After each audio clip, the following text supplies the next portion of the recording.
বহরমপুরের বিজেপি প্রার্থী নির্মল সাহা তার সমর্থনে শুভেন্দু অধিকারী বুধবার গিয়েছিলেন বহরমপুরে। এবার সেই সভায় শুভেন্দু অধিকারীকে পাশে বসিয়ে নজিরবিহীন ভাষায় বাংলার মুখ্যমন্ত্রীকে কটাক্ষ করলেন এই বিজেপি প্রার্থী। তিনি বলেন, মমতা বন্দ্যোপাধ্যায় যে পলিটিক্স করছেন তা ভিক্ষার পলিটিক্স। এই রাজনীতি বাংলার মানুষের জন্য ক্ষতিকারক, কারণ বাংলার মানুষের মেরুদণ্ড ভেঙে দিয়েছে এই রাজনীতি। তিনি আরও বলেন, এখন যদি বাংলার মানুষ এই বিষয়টা বুঝতে না পারে তাহলে চিরকাল তাদের পরিযায়ী শ্রমিক হয়ে থাকতে হবে। কি বলছে নির্মল সাহা, শুনবো। আমাদের মুখ্যমন্ত্রী অনেক সময় নজরুলকে নিয়ে অনেক কথা বলেন, অনেক শ্লোক ওড়ান, অনেক কবিতা আবৃত্তি করেন, কিন্তু আমি একটা কথা বলছি, মমতা গান্ধী যে ডোল পলিটিক্স করছেন, যে ভিক্ষা দেওয়া পলিটিক্স করছেন, এই পলিটিক্সটা পশ্চিমবঙ্গের প্রত্যেকটা মানুষের মেরুদণ্ডকে ভেঙে দিয়েছে। আর এইটা যদি বুঝতে না পারেন তাহলে পশ্চিমবঙ্গের মানুষকে পরিযায়ী শ্রমিক হয়ে বেঁচে থাকতে হবে, আমার পরের প্রজন্মকে পরিযায়ী শ্রমিক হতে হবে, আর এই পশ্চিমবঙ্গটা বৃদ্ধাশ্রমে পরিণত হবে। এরপর তিনি একটি কবিতাও পড়ে শোনান মমতা বন্দ্যোপাধ্যায়ের উদ্দেশ্যে, কারণ মমতা বন্দ্যোপাধ্যায় অনেক সময় সভা মঞ্চে কবিতা পাঠ করেন। তিনি বলেন, কি বলছেন শুনবো। মন্দিরে যান, কাউকে ধর্ম নিরপেক্ষ হওয়া যায় না, কোনো দিন কোনো মানুষ ধর্ম নিরপেক্ষ হয় না, এই সত্যটা বুঝুন। ধর্ম বিশ্বাস, মানুষ ধর্ম বিশ্বাসী হয় আর ধর্মে অবিশ্বাসী হয়, এই সত্যটা বুঝুন। আমি যদি ঈশ্বরে বিশ্বাস হই, আমি ঈশ্বর বিশ্বাস করতে পারি আমাদের দেশে, আমি ঈশ্বর পালন করতে পারি যে সংখ্যালঘু সম্প্রদায়ের মানুষ আছেন, ঈশ্বর আল্লাহকে পালন করবেন, কোনো অসুবিধা নেই। কিন্তু কোন ধর্ম যেন কোনো ধর্ম যেন ঢুকিয়ে দিয়েছে, তাদের থেকে সাবধান থাকবেন।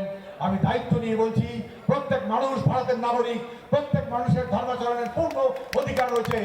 কারো কিন্তু ধর্ম নিয়ে নোংরামি, ধর্ম নিয়ে সন্ত্রাসবাদী কার্যকলাপ, রাষ্ট্রবিরোধী কার্যকলাপ, জাতীয়তা বিরোধী কার্যকলাপকে কিছুতেই মেনে নেওয়া যাবে না। আমি রাষ্ট্রবাদী, জাতীয়তাবাদী মানুষ। এদিকে ধর্মের ইস্যুতেও মমতা বন্দ্যোপাধ্যায়কে কটাক্ষ করেন এই বিজেপি প্রার্থী। আবার এখানেই শেষ নয়, এই এনআরসি প্রসঙ্গেও নির্মল বাবু তোপ দাগেন। কি বলছেন শুনবো।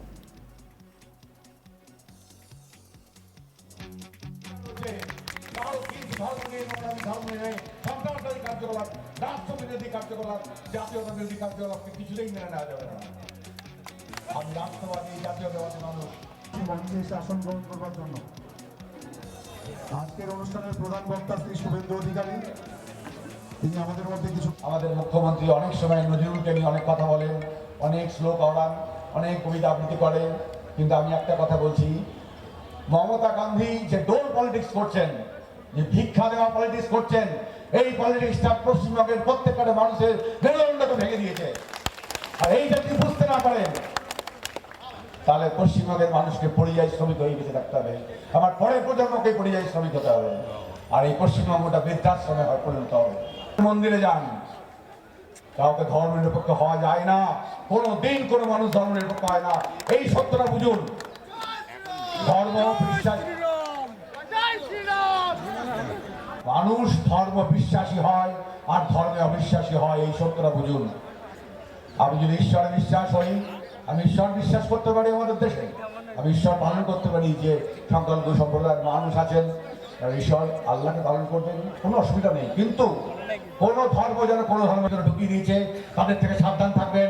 আমি দায়িত্ব নিয়ে বলছি, প্রত্যেক মানুষ ভারতের নাগরিক, প্রত্যেক মানুষের ধর্মাচরণের পূর্ণ অধিকার রয়েছে। কারো কিন্তু ধর্ম নিয়ে নোংরামি, ধর্ম নিয়ে সন্ত্রাসবাদী কার্যকলাপ, রাষ্ট্রবিরোধী কার্যকলাপ, জাতীয়তা বিরোধী কার্যকলাপকে কিছুতেই মেনে নেওয়া যাবে না। আমি রাষ্ট্রবাদী, জাতীয়তাবাদী মানুষ।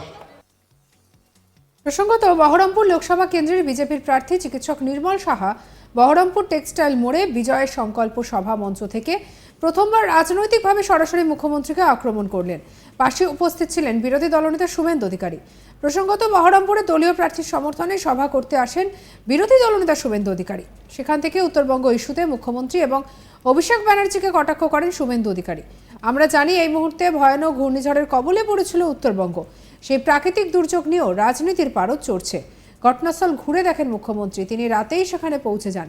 যদিও শুভেন্দুবাবুর কথায় ওখানে ছবি তুলতে গিয়েছিলেন মমতা ব্যানার্জি। আর তিনি আরও বলেন, মুখ্যমন্ত্রী তার ভাইপো এবং তারা দুজনেই উত্তরবঙ্গকে ঘৃণা করেন। মুখ্যমন্ত্রী একটা নির্লজ্জ বলেও কটাক্ষ করেন তিনি। কি বলেছেন শুভেন্দু অধিকারী, শুনবো। মুখ্যমন্ত্রী এবং তার ভাইপো উত্তরবঙ্গকে ঘৃণা করেন, মুখ্যমন্ত্রী একটা নির্লজ্জ। তিনি মাঝরাত্রে গেছিলেন তো খিঁচ মেরি ফটো তোলার জন্য ময়নাগুড়ি জলপাইগুড়ি, এবং তার কালকে তিনি ওখানে চালসাতে নৃত্য করেছেন। যখন 1,500 থেকে 2,000 লোক খোলা আকাশের নিচে রাত্রি যাপন করছে, আমার অনুরোধে রোটারি ক্লাব সেখানে পেশেন্টদেরকে কাপড় দিয়েছে, ফল দিয়েছে। আজকে একটা এনজিও 1000 মশারি দিয়েছে। সেখানে মুখ্যমন্ত্রী কালকে নেচেছেন। আর মুখ্যমন্ত্রী ভোটের জন্য চার্চে গিয়ে খ্রিস্ট ধর্মের লোকেদেরকে উস্কানি দিয়ে এসছেন। চার্চে গেছেন, প্রেয়ার সবাই করতে পারে। আমরাও মনে করি যে কোনো ধর্মীয় স্থান প্রত্যেকটা নিজ নিজ ধর্মের লোকের কাছে পবিত্র জায়গা, কিন্তু সেখানে তিনি বক্তৃতা করেছেন বিশপকে পাশে বসিয়ে, এবং নাম না করে ভারতীয় জনতা পার্টিকে আক্রমণ করেছেন। এই মুখ্যমন্ত্রী বিভাজনের রাজনীতি করেন। এই মুখ্যমন্ত্রীর জন্যই সিএ কে বিকৃত করে এনআরসির নাম দিয়ে হাজারদুয়ারি এক্সপ্রেস, একটা হেরিটেজ ট্রেন, তাকে জিয়াগঞ্জে আগুন লাগিয়ে পোড়ানো হয়েছিল। আপনারা কেন এত তাড়াতাড়ি ভুলে যান এসব কথা? কেন ভুলে যান বেলডাঙ্গা রেজিনগরের স্টেশন জ্বালিয়ে দেওয়ার কথা? এর জন্য দায়ী এই মুখ্যমন্ত্রী। বহরমপুরের বিজেপি প্রার্থী নির্মল সাহা তার সমর্থনে শুভেন্দু অধিকারী বুধবার গিয়েছিলেন বহরমপুরে। আবার সেই সভায় শুভেন্দু অধিকারীকে পাশে বসে নজিরবিহীন ভাষায় বাংলার মুখ্যমন্ত্রীকে কটাক্ষ করলেন এই বিজেপি প্রার্থী। তিনি বলেন, মমতা বন্দ্যোপাধ্যায় যে পলিটিক্স করছেন তা ভিক্ষার পলিটিক্স। এই রাজনীতি বাংলার মানুষের জন্য ক্ষতিকারক, কারণ বাংলার মানুষের মেরুদণ্ড ভেঙে দিয়েছে এই রাজনীতি।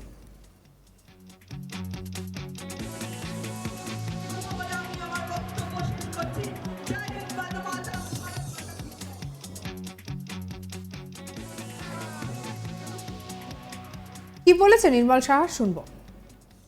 আমাদের মুখ্যমন্ত্রী অনেক সময় নজরুলকে নিয়ে অনেক কথা বলেন, অনেক শ্লোক অড়ান, অনেক কবিতা আবৃত্তি করেন, কিন্তু আমি একটা কথা বলছি, মমতা গান্ধী যে ডোল পলিটিক্স করছেন, যে ভিক্ষা দেওয়া পলিটিক্স করছেন, এই পলিটিক্সটা পশ্চিমবঙ্গের প্রত্যেকটা মানুষের মেরুদণ্ডকে ভেঙে দিয়েছে। আর এই যদি বুঝতে না পারেন, তাহলে পশ্চিমবঙ্গের মানুষকে পরিযায়ী শ্রমিক হয়ে বেঁচে থাকতে হবে। আমার পরের প্রজন্মকে পরিযায়ী শ্রমিক হতে হবে, আর এই পশ্চিমবঙ্গটা বৃদ্ধাশ্রমে পরিণত হবে। মন্দিরে যান, কাউকে ধর্ম নিরপেক্ষ হওয়া যায় না, কোনো দিন কোনো মানুষ ধর্ম নিরপেক্ষ হয় না, এই সত্যটা বুঝুন। ধর্ম বিশ্বাস, মানুষ ধর্ম বিশ্বাসী হয় আর ধর্মে অবিশ্বাসী হয়, এই সত্যটা বুঝুন। সঙ্গে রাখুন আজ তাক বাংলাকে, সাবস্ক্রাইব করে নিন।